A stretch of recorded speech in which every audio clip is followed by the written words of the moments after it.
بسم الله السلام عليكم أنا وعد افتح قاسم علي كسروا حلقين كيس بدل حلقة دي سكوات حلقة دي نكوات ما توحنا وش كيس ضنا فهم جود وكسب سنس بدل كوحوي هاي isbedelka waa xeer koonu ilaahay ugu talagalin adduunyadan ay ku kala socoto waa tuu ilaahay ayadiisa ku dhahay inna allaha la yughayyiru ma biqawmin hatta yughayyiru ma bi anfusihim ilaahay qowm ama qof ma bedelo illa ay isbedelaan halkaas waxay inoogu cadaanaysaa in isbedelku yahay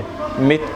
xeer kamid ah xeerarka koonkan uu ku kala socdo laakiin ilaahay uu shardi uga dhigay isbedelkaas si uu dhaco in kooxda ama bulshada ama sidoo kale qofka inay iyaga naftooda ka bilaabaan isbedelka ay u baahan yihiin isbedelku waa inaad ka tanasushaa dhaqan xun alleeda ama waxa aad dibsanayso una tanasushaa ama isu bedeshaa waxa u baahan tahay taasoo aad og tahay in noloshaada horumar fiican isbedel weyn uu ku soo kordhinayo isbedelka ayaa waxa la dhahaa waxa uu ka bilowdaa mid nafeed ilaa waxa uu gaaraa mid bulsheed oo maama Soomaaliyeed waxay dheeysay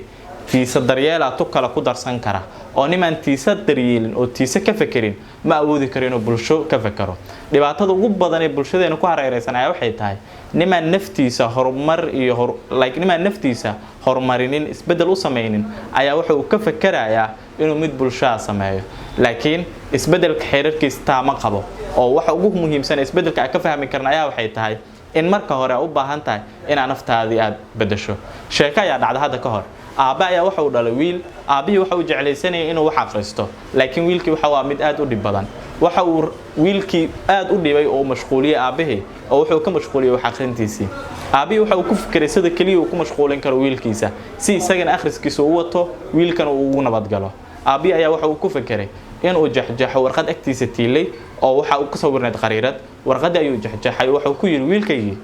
kaal warqadan soo hagaaji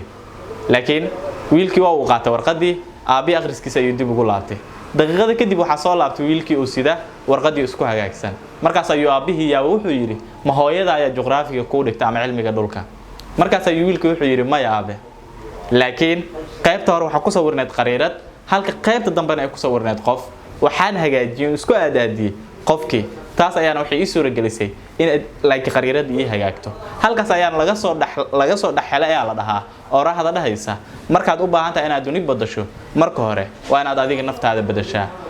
waxa ugu muhiimsan isbedelka aan ka fahmi karnaa ayaa waxay tahay in aad goob ka dhaqaaqdo goob inaad dhaqan ka tanasusho una tanasusho dhaqan kale inaad dabeecad iska bedesho una bedesho dabeecad wanaagsan si guudna waa inaad meel aad shalay joogtay meel ka duwan aad timaadaa si aad meeshaas u gaartana waxay u baahan tahay xeerar muhiim u ah ayagoo xeerarkaas ku baran doona mid kamid ah xalqooyinka soo socdo aniga waa Cabdi Fataax Qaasim xalqadan waa isbedel